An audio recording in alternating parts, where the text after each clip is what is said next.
कहानी है विश्व के सबसे बड़े महाकाव्य की, जिसमें योग है, यथार्थ है, विवेक है, परमार्थ है, सत्य ज्ञान का दिव्य प्रकाश है, आध्यात्म का महाआकाश है।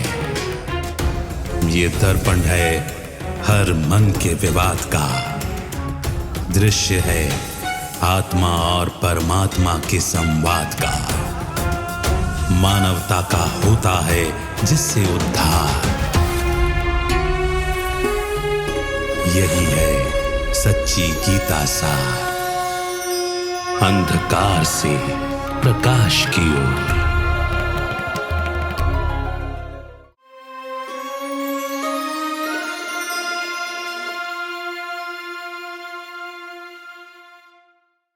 नमस्कार। अंधकार से प्रकाश की ओर सच्ची गीता सार इस कार्यक्रम में आप सभी का स्वागत है।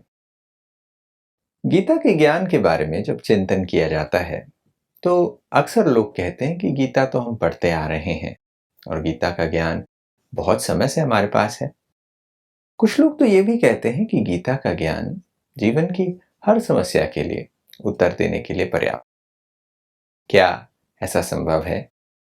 आइए इससे जुड़े हुए कुछ विषयों पर आज चिंतन करते हैं। आज हमारे साथ स्टूडियो में ब्रह्मा कुमार ब्रजमोहन भाई हैं। भाई साहब, आपका स्वागत है। ओम शांति।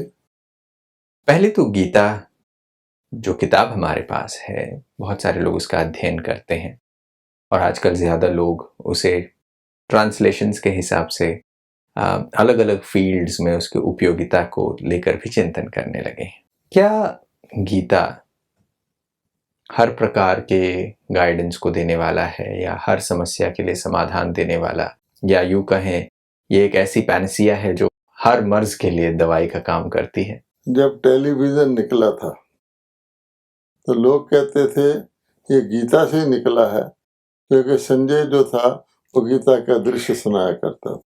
जब पहला एटॉमिक बम गिरा तो भी उसके इन्वेंटर ने यही कहा कि वो जो गीता में कहा हुआ है कि कई सूर्यों से प्रकाश ज्यादा हुआ, ऐसे है। तो लोग गीता को इतने महत्व देते हैं, शाश्वत मानते हैं, क्योंकि बात यह है कि गीता का भगवान शाश्वत है, परमात्मा एटर्नल है, उससे ज्यादा शाश्वत तो कोई है ही नहीं। तो नेचुरली वो कहेंगे कि उसकी जो वाणी निकली वो अमर वाणी है, और अमर का अर्थ यही ले लेते हैं जो शाश्वत है। मगर ये सदा के लिए रहेगा और सदा से है कहने पर क्या ये हर समस्या का समाधान भी करेगा? क्या ये हर काल के लिए सामयिक है? अब देखिए, कोई चीज कितनी भी ड्यूरेबल हो, उसका यूटिलिटी पीरियड होता है ना। मान लीजिए सीजनल प्लांट्स हैं, तो उनके सीड तो शाश्वत है, सीड के बगैर प्लांट नहीं, वो सारा साल पड़े रहते हैं। लेकिन वो शाश्वत सीड प्लांट कब उगता है? जब उसका सीजन आएगा, पड़ा रहेगा। मोटे रूप से आप पेड़ देख लीजिए, पेड़ बड़े हैं, खड़े हैं, सारा साल खड़े रहते हैं। जब उसका सीजन आता है, मान लीजिए जामुन का सीजन आया है, तो देखिए वहाँ स्फुरता शुरू हो जाती है और वो एक्टिव होता है। तो एक होता है शाश्वत एग्जिस्टेंस, एक होता है शाश्वत एक्सिस्टेंस की उपयोगिता। तो उसमें आप देखेंगे कि जरूरी नहीं है उपयोगिता भी सारा समय रहे। कई चीजें ऐसी होती जिनकी उपयोगिता ओनली वंस होती है, लेकिन वो इतनी महत्वपूर्ण होती है कि उपयोगिता के वक्त ही उसका यूटिलिटी है, तो पड़ी है। इसी प्रकार से आप देखेंगे हम आत्मा हैं, आत्मा भी शाश्वत है। लेकिन जिस आत्मा ने मान लो क्रिश्चियन धर्म स्थापित करना है, तो वो उसकी यूटिलिटी कब शुरू होगी? जब उसका समय आएगा तो वो आके क्रिश्चियन धर्म स्थापित करेगी, क्राइस्ट का रूप लेगी। इसी प्रकार से अगर हम कहते हैं भगवान शाश्वत है, ठीक है, लेकिन भगवान का प्रैक्टिकल रोल इस धरती पर कब है? तो जैसे बीज शाश्वत है, लेकिन बीज की यूटिलिटी तब है जब पेड़ को उत्पन्न करना होता है। इसी प्रकार से भगवान शाश्वत है। नई सृष्टि को जब शुरू करना होगा तब उसकी यूटिलिटी है और वो गीता है। तो जरूर एक ऐसा पीरियड है, उससे पहले तो नहीं थी, तो पुरानी सृष्टि में नहीं थी, इसीलिए वो आई। इस हिसाब से आप देखेंगे तो गीता के ज्ञान की यूटिलिटी हमें देखनी पड़ेगी कि उसकी यूजफुलनेस कब है।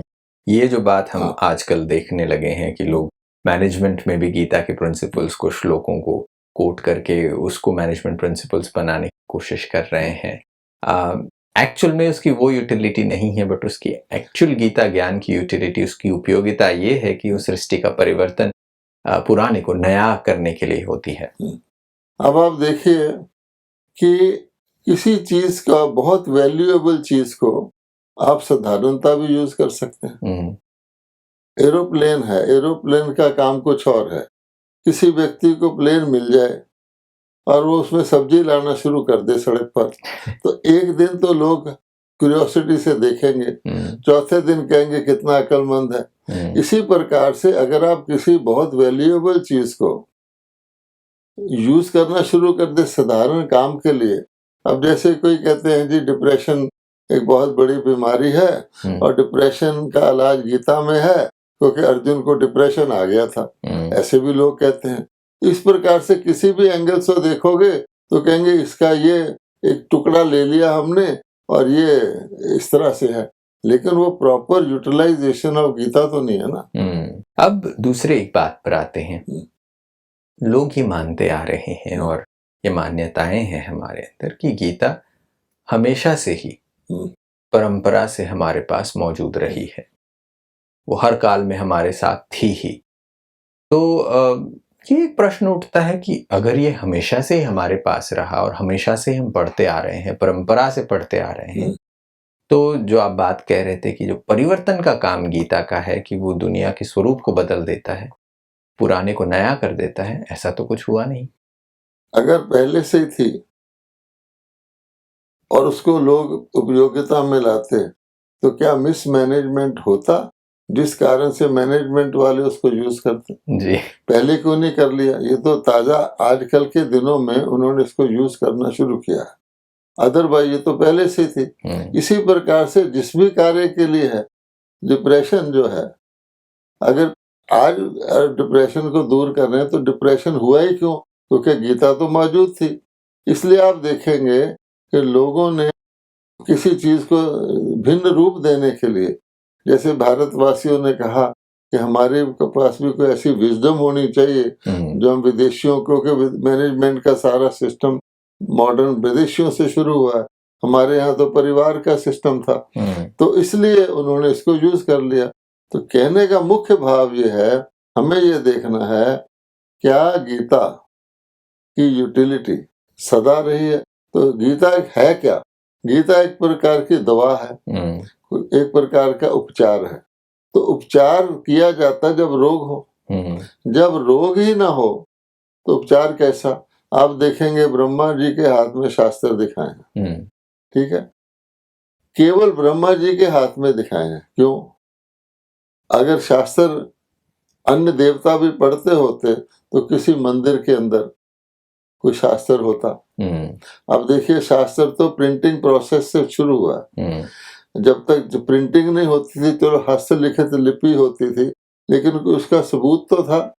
अब ब्रह्मा जी के हाथ में शास्त्र के मतलब वहाँ प्रिंटिंग सिस्टम शुरू हो चुका होगा, तभी तो उसके हाथ में पुस्तक आई। तो देवताओं के मंदिरों में तो हस्तलिखित लिपियां भी नहीं है। वैसे भी जीवन काल में हम और आप कितना समय पढ़ते रहते हैं? युवावस्था तक पढ़ते हैं, मतलब किसी लिमिट तक पढ़ाई करते हैं ना। पढ़ाई का कुछ फायदा होता है? हाँ। कोई सारी उम्र ही पढ़ता रहे और उसका यूज करे ही ना, उसका क्या फायदा? इसलिए देखना यह है कि गीता एक बहुत ही इम्पोर्टेंट रोल प्ले करती है परिवर्तन में। अगर गीता शाश्वत हो तो परिवर्तन की आवश्यकता ही ना हो।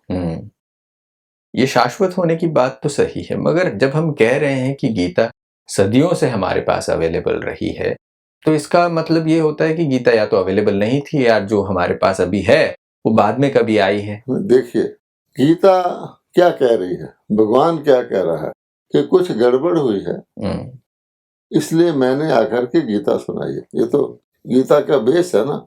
अच्छा, जब गड़बड़ नहीं थी तो भगवान को गीता नहीं सुनानी पड़ी। गीता भगवान सतयुग में सुना देते, जो उन्होंने स्थापित किया। सतयुग में इसकी आवश्यकता ही नहीं है।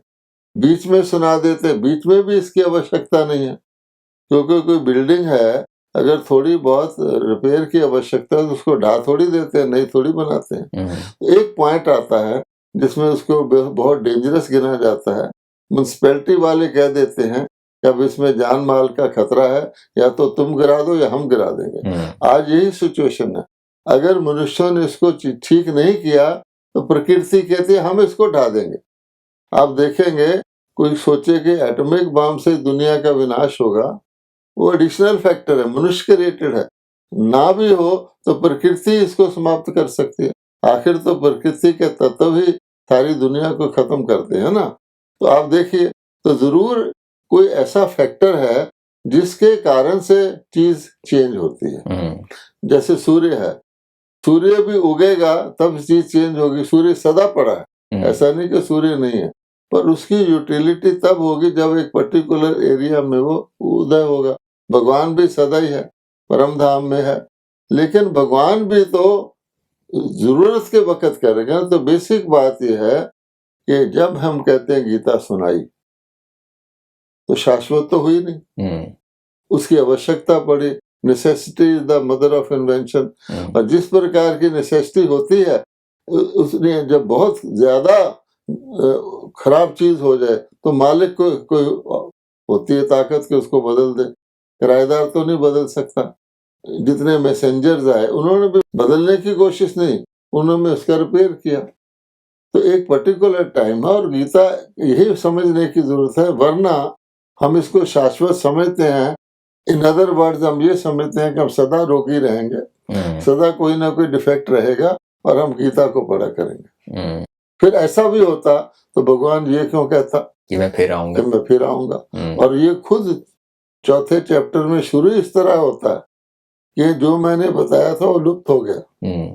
यानी गीता भी लुप्त हो गई, पहले नहीं थी, आवश्यकता पड़ी, आई, फिर लुप्त हो गई, अर्थात आवश्यकता नहीं पड़ी, दोबारा पड़ेगी।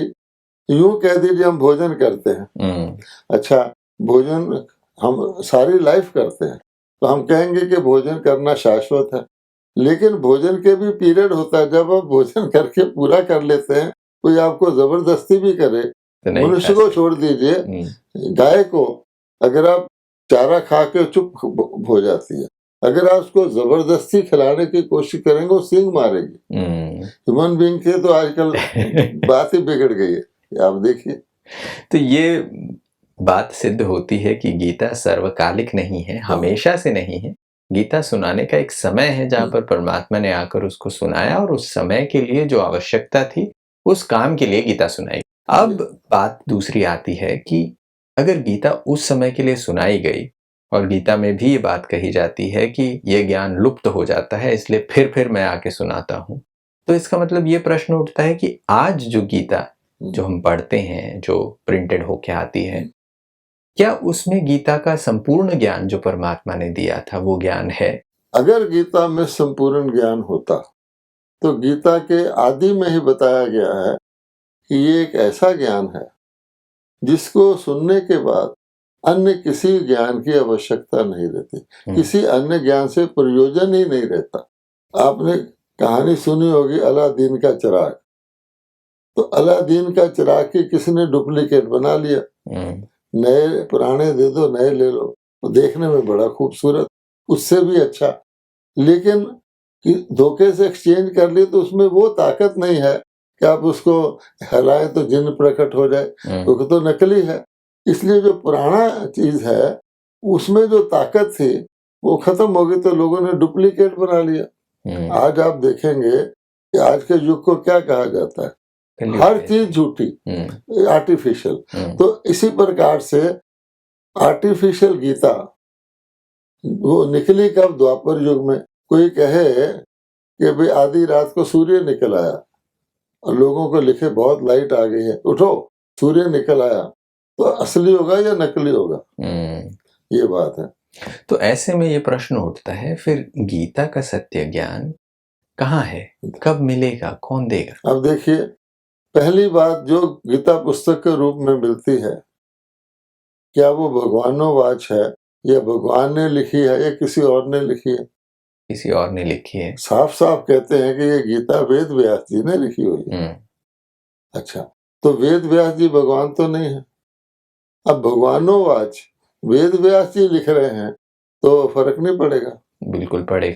नाम तो दे दिया गीता, भगवत गीता, लेकिन भगवानोवाच तो भगवान ने किया था ना कि वेद व्यास जी ने गणेश जी को लिखवाया था। फर्क हो जाएगा। इस तरह भगवान कहते हैं कि पहले ये तो चेक कर लो। जैसे कई लिख देते हैं, हमारे पास एक पेन है, उस पर लिखा हुआ है जर्मन, नीचे लिखा है जर्मन टेक्नोलॉजी, मतलब वो नकली है। ऐसे लिख दिया कि जर्मनी में जिस तरह के बनते हैं हमने बनाया। तो ये चीज स्पष्ट होती है कि जो गीता आज हमारे पास है वो एक स्मारक है, वो किसी ने लिखी है, ऋषि ने लिखी, यादगार एक ऋषि ने लिखी है। तो नेचुरली मुझे कहें आप भगवान के बारे में लिखो या किसी को भी कहें तो अपना उसमें ऐड करेगा कि नहीं? पहली बात भगवान कौन है उसको यही नहीं पता।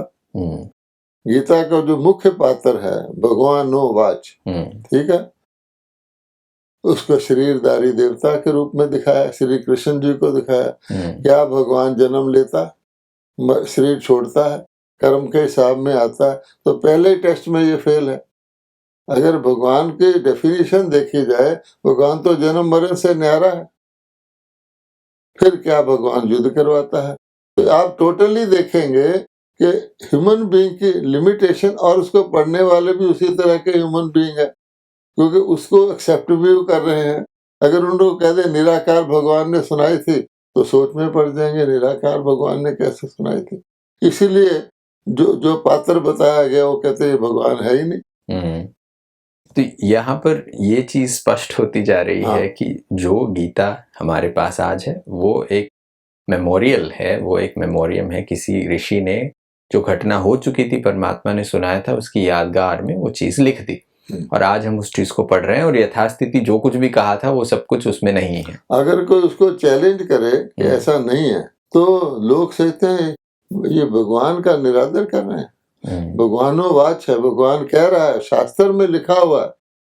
तो ऐसा कहा जाता ना कि ब्रह्मा भी उतर आएगा तो हम नहीं मानेंगे। तो वास्तव में ब्रह्मा के द्वारा ही भगवान ने गीता सुनाई थी, लेकिन वो नहीं मानेंगे कि ये ब्रह्मा है और भगवान इसको सुना रहा है। जो हमने कह दिया वो कह दिया। बेसिक सवाल ये है, ये परमात्मा क्या शरीरधारी बनता है तो आत्मा परमात्मा में फर्क ही क्या रहा? ये बड़ी मजेदार बात।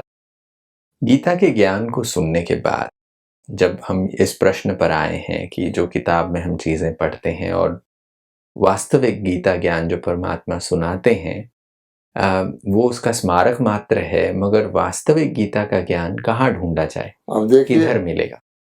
और सब डिबेट छोड़ दीजिए, स्मारक है या नहीं है। Proof of the pudding lies in the eating.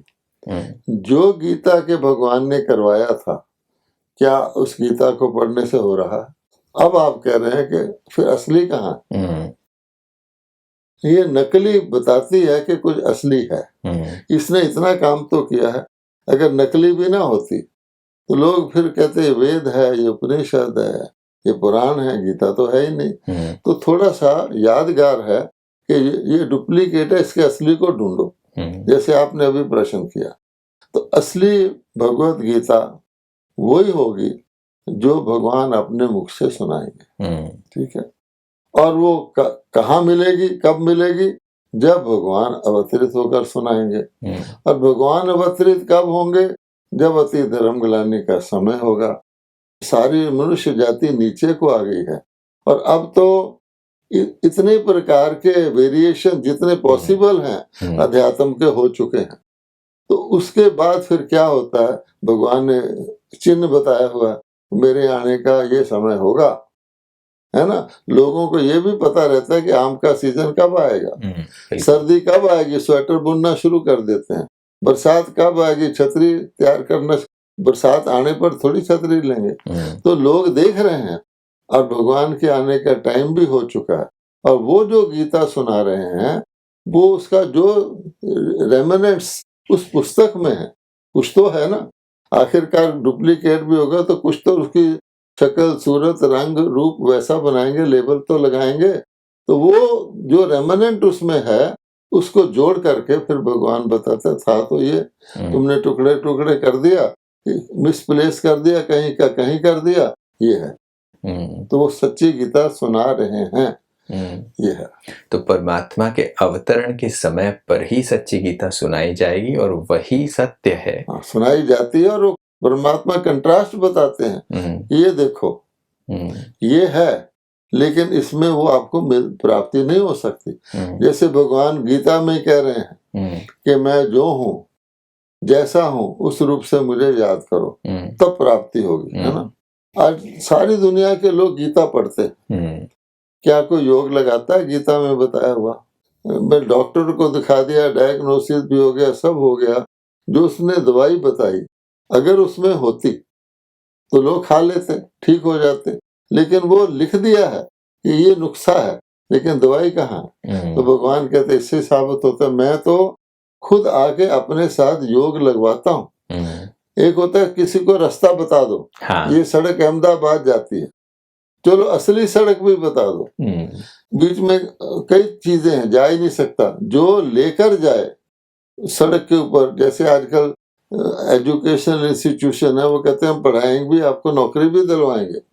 तो भगवान कहता है मैं तो लिबरेटर हूँ और लिबरेशन तुम चाहते हो, मैं तुमको सचमुच साथ लेकर ही जाता हूँ। वो सच्ची गीता। और आज के जमाने में भगवान किस रूप से आते हैं उन्होंने बताया है, जिन्होंने एक्सेप्ट किया है, फिर वो एक ही व्यक्ति को सुनाते हैं या कितनों को सुनाते हैं, उन्होंने तैयार किया है। एक होता है कि tested and tried in the laboratory of life.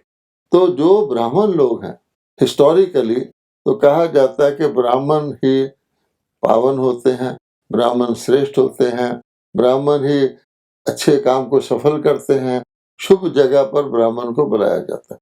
अब ये ब्राह्मण कौन है? अगर आज की डेट में देखें तो जैसे गीता है डुप्लीकेट, तो ब्राह्मण भी डुप्लीकेट हैं। अब देख लीजिए समाज के अंदर गवर्नमेंट ने तो कास्ट सिस्टम को खत्म ही कर दिया, समाज ने भी। क्यों खत्म किया है? उन्होंने शूद्रों को खत्म नहीं किया। जब भी आप किसी चीज को खत्म करते हैं तो अच्छी खत्म हो जाती है, बुरी रह जाती है ना। एक ग्रेशम्स लॉ ऑफ करेंसी है कि bad currency outs good currency. तो यही सिस्टम होता है, अच्छे से साथ खराब को मिलाओगे तो कभी भी खराब अच्छा नहीं होगा, अच्छा खराब हो जाएगा। तो आज ब्राह्मण कौन से रह गए? कास्ट ब्राह्मण, जो शरीर से ब्राह्मण के घर पैदा हो गए। खुद ब्राह्मण लोग जो काम उनका था, ब्राह्मण जॉब कर रहे हैं, नौकरियां कर रहे हैं, दूसरों के साथ मिल रहे हैं, कोई फर्क ही नहीं पता लगता, ब्रांडेड है ये ब्राह्मण है। तो भगवान कहते हैं ये तो वो नाम के हैं कुख वंशावली जिसको। तो वो ब्राह्मण कौन से थे जिसको मुख वंशावली कहा गया कि ब्राह्मण ब्रह्मा जी के मुख से निकले। तो मुख से कैसे निकलेंगे? तो दो प्रकार की रचना होती है, एक तो शरीर से और एक होती है मुख से। आप कहेंगे कैसे? जब व्यक्ति विवाह करता है तो पत्नी मुख से कहते हैं कि मैं तुमको पति स्वीकार करती हूँ, मैं तो हूँ।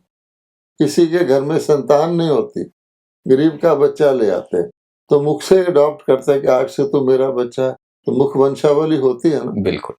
कई धर्म बहन बन जाती है, धर्म भाई उसका धर्म नाम लगाते हैं। हर मुख वंशावली के साथ धर्म नाम लगाएंगे। धर्म पत्नी धर्म पति कहते हैं, और क्यों नहीं कहते धर्म मामा धर्म चाचा? क्योंकि वो नाम धर्म का मतलब मुख वंशावली। तो भगवान कहते हैं कि शुरू में जिस ब्राह्मण की महिमा है और जिसका गीता में वर्णन 3rd चैप्टर में क्या कहा गया कि कल्प सृष्टि की आद में ब्रह्मा जी ने यज्ञ रचा। अब ब्रह्मा जी जरूर हुए होंगे। ब्रह्मा जी कौन थे? ब्रह्मा जी आकाश से टपके या सृष्टि पर ही थे? सृष्टि पर यज्ञ रचा क्योंकि उसके साथ प्रजापिता लिखा हुआ, प्रजा को रचा। तो प्रजा आकाश में तो नहीं होती। तो भगवान ने ब्रह्मा को रचा मुख से। ब्रह्मा के मुख द्वारा भगवान ने जिनको रचा, जिनको चेंज किया, जैसे गरीब के बच्चे को अमीर अडॉप्ट करता है, शूद्र आसुरी संस्कार वाले को भगवान ने अडॉप्ट करके दैवी संस्कार वाले बनाया। यही तो भगवान का काम है। क्योंकि सारा हमारा धर्म पुरुष पर ध्यान रहा है, हर चीज में पुरुष ही पुरुष दिखाए गए हैं, सारे धर्म स्थापक पुरुष। तो भगवान ने कहा नहीं, जेंडर इक्वालिटी है, इसलिए भगवान ने कहा उसमें ब्राह्मण भी थे और ब्राह्मणियां भी थी। क्योंकि जो भगवान सतयुग बनाता है उसमें भी महाराजा महारानी राजगद्दी पर बैठते हैं, राम सीता देख लो, लक्ष्मी। तो वो ब्राह्मण ब्राह्मणियों मैसेंजर्स ऑफ गॉड है। गॉड ने सुनाया, सबको तो नहीं सुनाएगा, एक ग्रुप, वो फिर जाके उसको फैला, और उसका नाम है ब्रह्मा कुमार और ब्रह्मा कुमारी।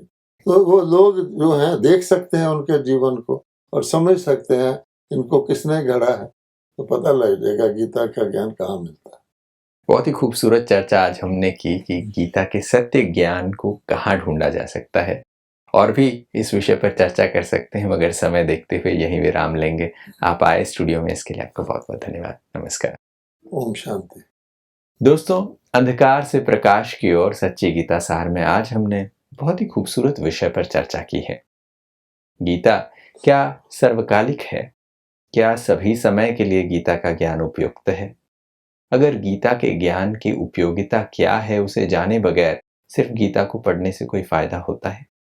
परमात्मा स्वयं आकर गीता का ज्ञान सुनाते हैं, तब उसके संपूर्ण स्वरूप को हम समझ सकते हैं। आज की कड़ी में बस इतना ही। अगली कड़ी में फिर मुलाकात करेंगे। तब तक के लिए नमस्कार।